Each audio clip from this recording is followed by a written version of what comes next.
everyone to the Los Alamitos Unified School District workshop part of our regular business meetings. So at this particular time, we're going to have a roll call. Mrs. Russell. Here. Mr. Boyer. Here. Ms. Catulli. Here. And Mrs. Davidson. Here. Okay, Mrs. Hill is on her way. She's actually landed at LAX, so we're expecting her. She'll be here as soon as she can, traffic being cooperative. Do we have any community and staff participation? No, we don't. We're going to go then right into our workshops. We have 2 of them today, and the first one is going to be on Measure G and our facility projects update. CJ, Mr. Nolan, would you, when you're ready to go.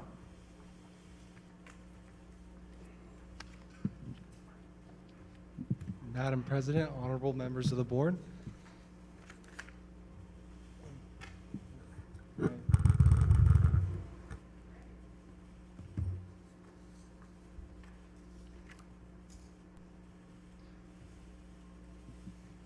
Okay, so we just finished our summer and wrapped up this year, and we wanted to go over all of the projects that we were able to complete, and including some of our deferred maintenance along with our Measure G projects. So starting off with our Measure G bond projects, we first and most notable is the Aquatic Center. So this is a picture of the old pool from the same angle as our next picture. So you can really see the difference. You can really see the difference between what we previously had and what we have now. So this is what was there previous, and then now. So the project is substantially complete. There's several minor punch list items that we're completing with our contractor and scheduling as time permits and as usage permits. The high school has started using the pool for athletics, and I believe Leif has too. But as we get back into the school year, we're going to be using it. It's pretty much reserved full time now, so it seems like it's getting a lot of use. And our classroom space, we're moving our new furniture in, and we will be setting it up in the next upcoming weeks. I just want to remind the board, part of the reason we're still under the guidance of how any sport conditioning can be in very limited pods of no more than 10. So that's why it sounds that it's used a lot, because you can only have each group of students working each cohort, and then a new group of cohort, and then a new. Yeah. CJ, I did want to say that I have a neighbor down the street who is on the women's water polo team. And every time I see her, she thanks me personally as if I had dug the pool, because it's just a fantastic facilities. And she said everyone is just so excited, and every time they get to go there and do any kind of a workout, they're just all really happy and excited. So I know the kids are loving it. It was a really fun project, and it was one of the it is the nicest pool that I've ever seen at a high school or been involved with. So some of the other pictures. So here's a picture of the equipment room. I believe the last time we did a tour for the board, I may have forgotten to show some of you the equipment room, but I wanted to make sure I included a picture, because it is pretty impressive, especially when you walk in there. The size and the amount of equipment that is used to heat and clean that pool is something to see. And here are the bleachers with the cantilevered shade canopies. So these are set up and designed so that they would face across the pool, where the scoreboard and the clocks for the pool are. The diving platforms are on the opposite side as well, so students or competitors would dive facing the crowd.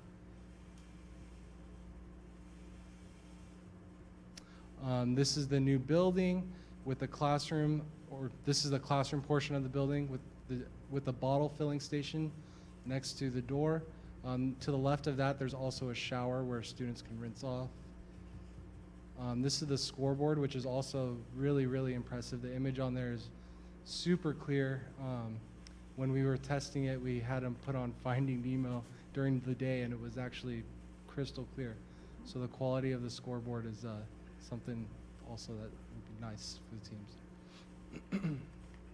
And here's just a general overview of the pool since it's been completed. Moving on to the multi-story STEM building at the high school. So we just finished our rammed aggregate pier system, which is the concrete cylinders that go and stabilize the soil beneath the building. So how that works is we would over excavate the soil, recompact, and then drill to create these piers that will stabilize the future building. All of the underground utilities, electrical, and plumbing specific to the building have been ran, and we will be erecting steel in October. So you could see this is a picture of some of the rammed aggregate piers being installed. They actually went really smooth and really quick. Okay, McGaw Elementary School, we did 2 playgrounds this year. So here's the old playground, and then here's what we were able to have put in its place. So we did 2 playgrounds at McGaw, one for the lower grades and one for the upper grades, utilizing a CMAS and piggyback bid.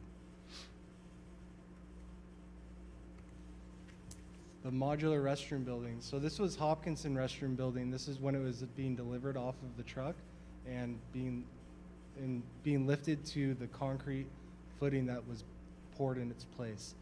So these restroom buildings have 2 girls, 2 boys, and 2 staff stalls, sorry. And the construction duration was 2.5 months. So as you can see, we utilized finishes that would help blend it with the rest of the campus and create a more permanent feel and permanent look for the restroom building. While doing this, we were also able to incorporate some modifications to the Hopkinson parking lot, where we were able to use a black vinyl fence instead of wheel stops to kind of create that perimeter as cars make the left-hand turn down their drop-off lane. And then here is LAE's modular restroom. So this is how the building would come off the truck before we are able to put plaster and before we're able to put brick veneer on the building. As you can see, once it's complete, it matches the existing campus really, really well. That's one of the things I wanted to point out with this building at LAE. It blends seamlessly with the rest of the campus. It looks really like it was part of that campus. And this restroom also has two boys stalls, 2 girls stalls, and 2 staff stalls. Moving on to some of our deferred maintenance projects that we've completed. So on the same campus, LAE, we had the parking lot. This was the previous parking lot where we had some bollards and some cones that would kind of delineate foot traffic from vehicle traffic. And the final product was where we had vinyl chain link fence similar to what we installed at Hopkinson. We spaced these about 8 feet with 4-foot gaps, which is about the length of a car. So at each car, students would be able to get out and enter the campus at each car length. We did have some interactions with DSA on this project. They did end up rescinding their stop order, and we were able to resolve resolve any issues that they may have had. So on this project, this was the condition of the soil that was beneath the asphalt, and you could see by leaving tread marks that big with vehicles, that's how soft and malleable the soil is, which it doesn't provide a good surface for asphalt to last any long period of time, because it will pump and it will crack in the future. So what we did is we did a concrete treatment where we mix concrete into the soil, and it stiffens the soil, so we'll have asphalt that will have minimal cracking for the next 10 to 15 years. So. And then you can see this is the finished asphalt product before striping when it was poured. And then the wellness centers. So we were able to complete the wellness centers at both Oak and McAuliffe Middle School, where we were able to prepare new office spaces for the staff that will be occupying these rooms. and help prepare the student areas or the wellness center itself. We were able to outfit the office with new electrical and new data for any normal office needs. McAuliffe's office is large enough to house two people. And at Oak, we removed some casework that was in the office area and put in new carpet so that it would be we wouldn't have a piecemeal area of carpet where the casework was previously. We were able to walk this with the Children's Hospital of Orange County and the Orange County Department of Education, and I believe Grace has been in contact with them from here on out. So we also did some carpet replacements at the high school. You can see this is our older deteriorating carpet, and we were able to replace it with something much newer with the same style. The work we did here took place in the two-story building and the round building. I believe the carpet was originally installed in 2004, and we were able to replace that whole section of building so that we won't have to replace it during the modernization. So the goal was to knock out entire areas so we wouldn't have to repeat areas, or we won't have to spend money twice to repeat areas when we do the modernization in the future.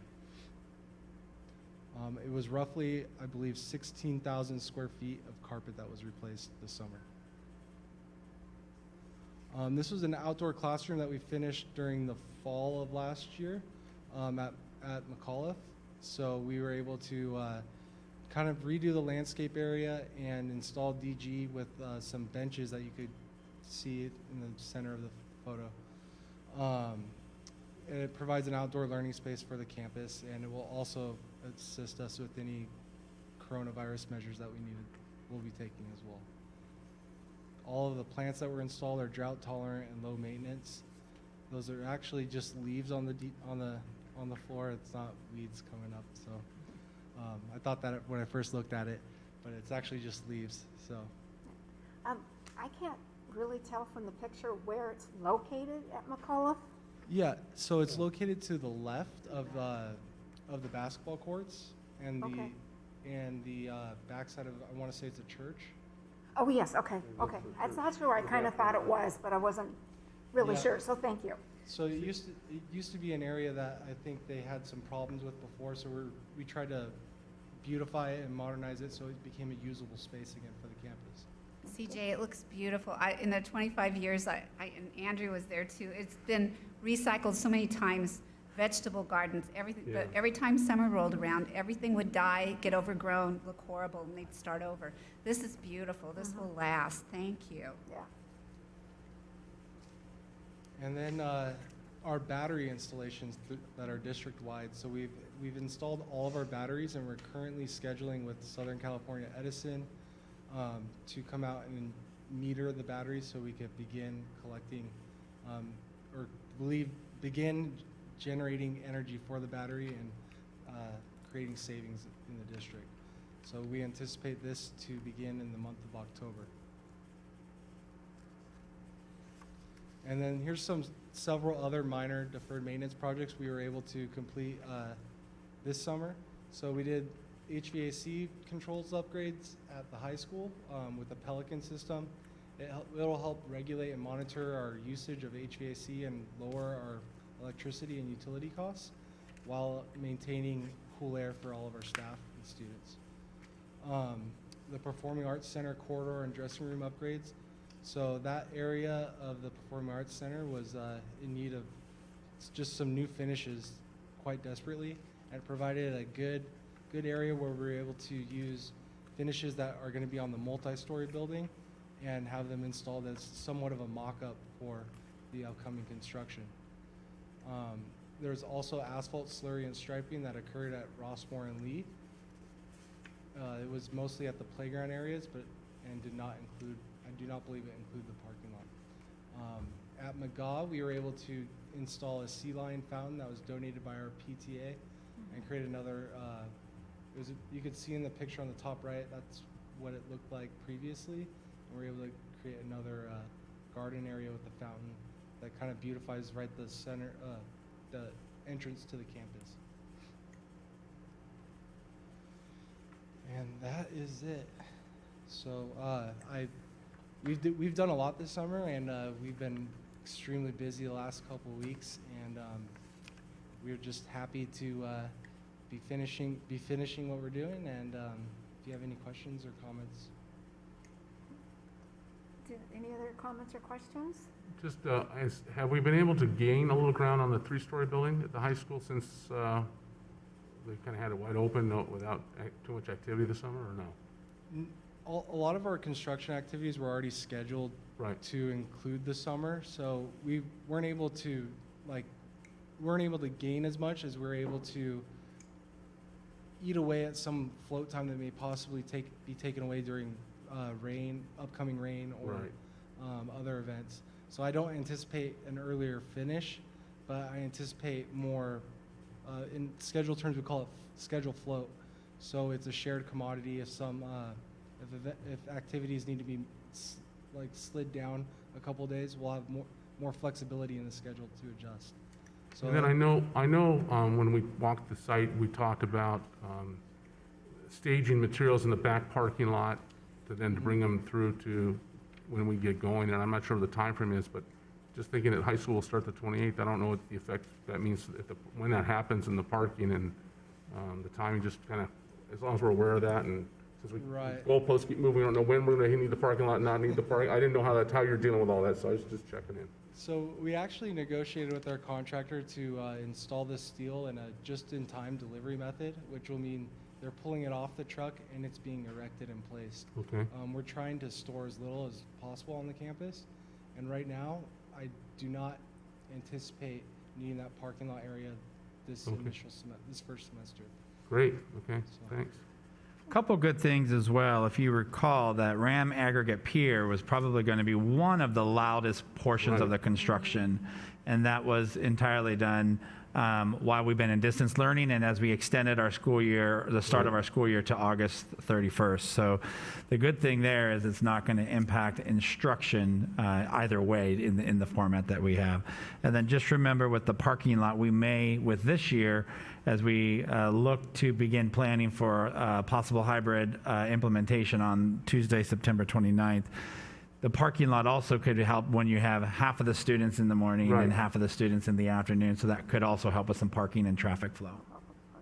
And I just want to say thank you. You know, my wife gets tired of me dragging her every weekend around every site, but I do. And just the bathrooms at Hopkinson and LE have worked out, and in the asphalt work, having come from a construction equipment business and seeing work with asphalt contractors, it was really well done. And I appreciate it. I know that soil, that clay soil, is not easy to just lay asphalt over, because it just. Yeah, that project was definitely one of the tougher ones that I wouldn't have expected, but I thank you. Anything else? No, thank you so much. I know we enjoy hearing these updates, and it's so exciting when something actually is completed. Yeah. Because when I first got on the board, I was shocked at how complicated it was to do any construction on any school campus. So I'm more used to it, but I'm always really happy when we're able to finish a project. And the pool is gorgeous. So, and I'm sure our 3-story building will be spectacular too. So yeah, we'll actually be able to start seeing the 3-story building going up in October. So it'll be a good milestone. All right, anything else? Okay. Thank you so much, CJ. Appreciate it. Okay. Our next workshop is going to be given to us by Mrs. Reed, and it is going to be on our hybrid planning update.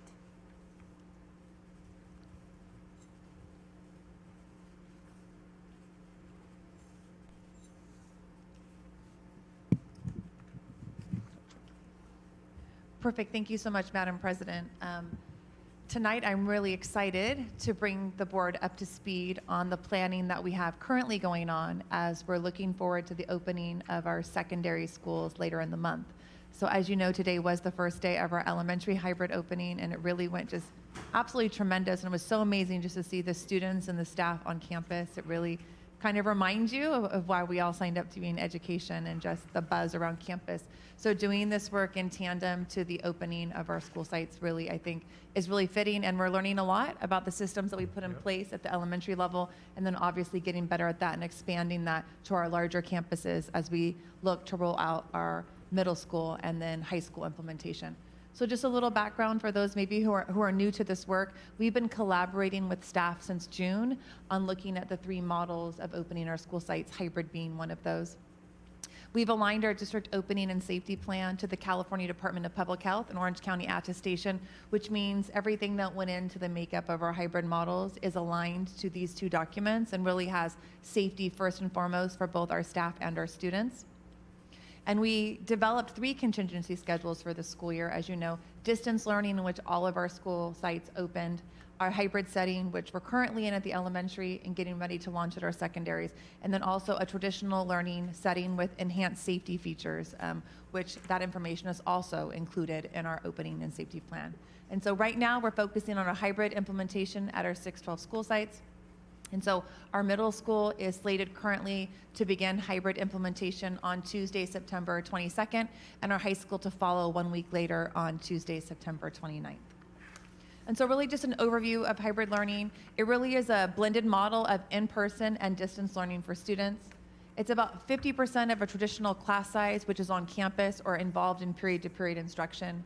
We are utilizing 2 separate cohorts, A and B, really with an AM and PM model for all of our students across the district, really elementary through high school.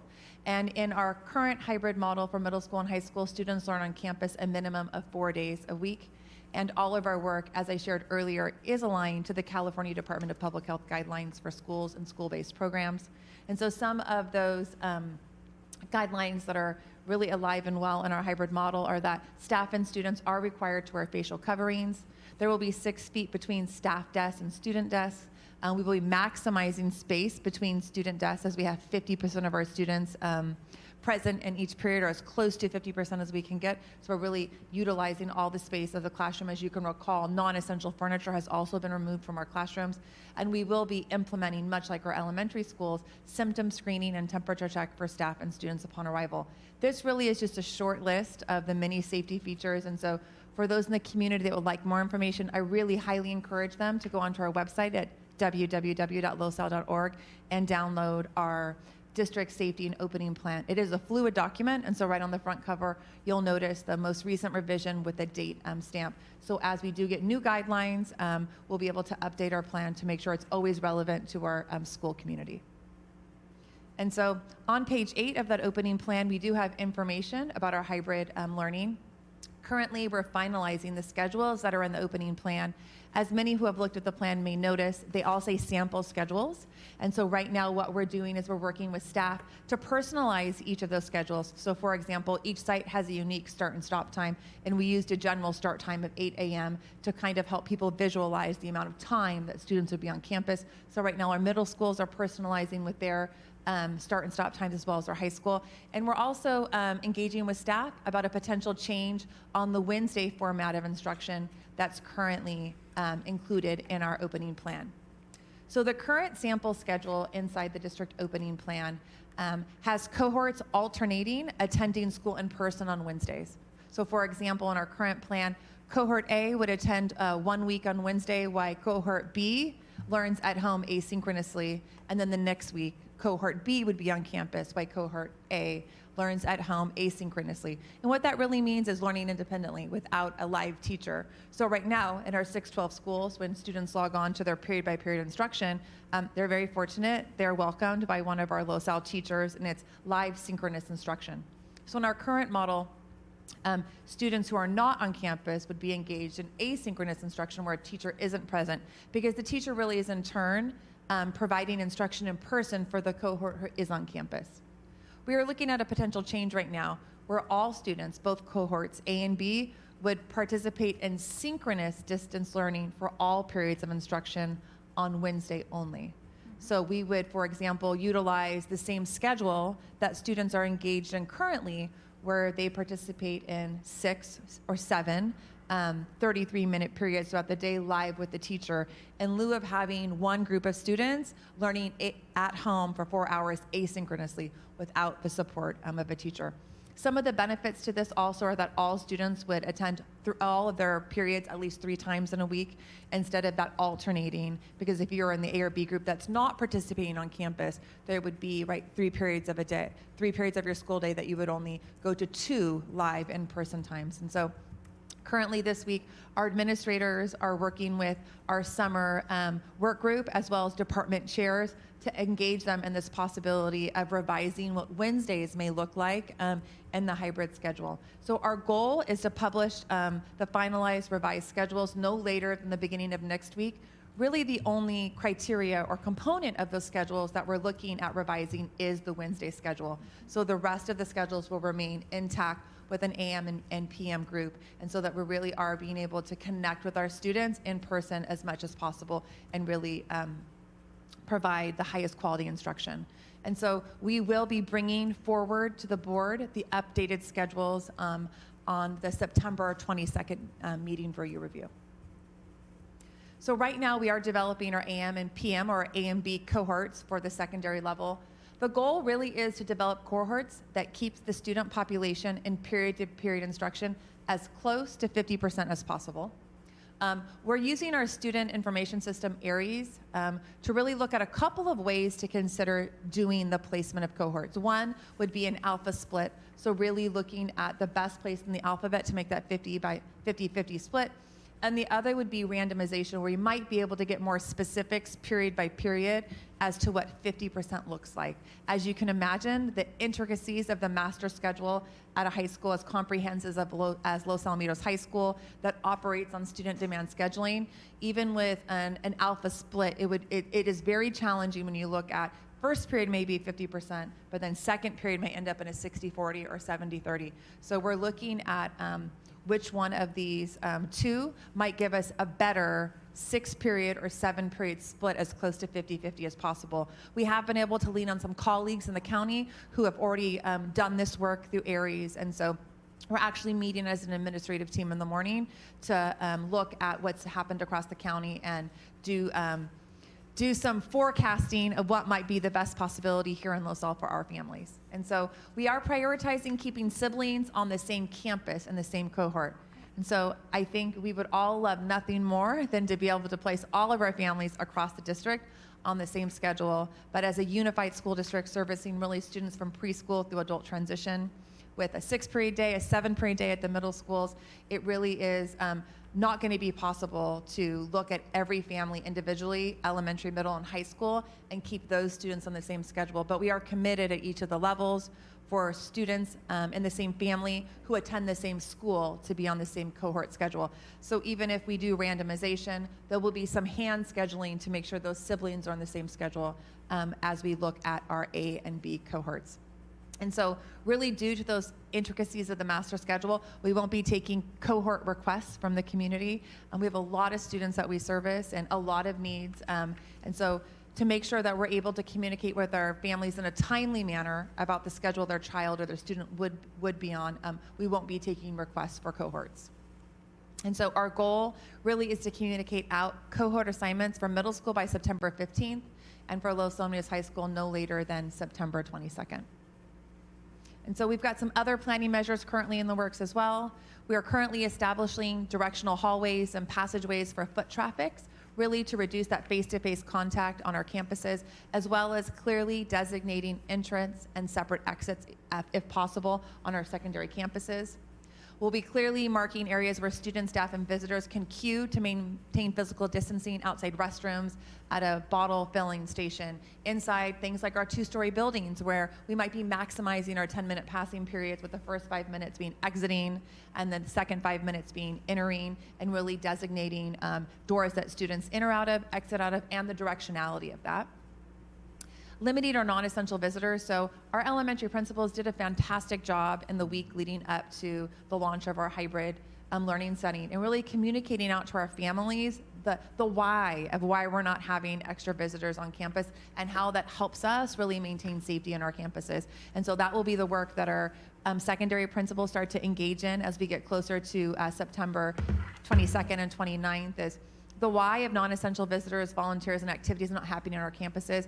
And also, how can we use an appointment system, staggered appointments, to really reduce walk-ins and also promptly respond to our parents and students who may have questions or concerns that they need to have resolved. We'll also be working on designating drop-off and pickup locations that really discourage large gatherings. I think that's something that really went smoothly today on our elementary school campuses, was that we really took time to identify a minimum of 3 gates at each of our 6 elementary sites by alpha last name. We might consider by grade level at some of our secondary campuses to really cut in thirds, and at our secondary campuses really quarter up the 50% of students who come onto campus, so we can really control that flow of students coming on and off campus, really with the goal being to reduce that face-to-face contact. And then our principals will also be working on creating communication to really educate and inform our students and families about the modifications that are specific to their campus in the hybrid setting. I think this is something I'd like to shout out. Our elementary principals just really knocked it out of the park, created some great informational videos, PowerPoint presentations, held coffee with the principal, so that parents really got a firsthand look of what it meant to be at McGaw, at Hopkinson, at Lee, at LAE, Rossmore, or Weaver as they entered into the hybrid model, with pictures of the gates and the signage that was up.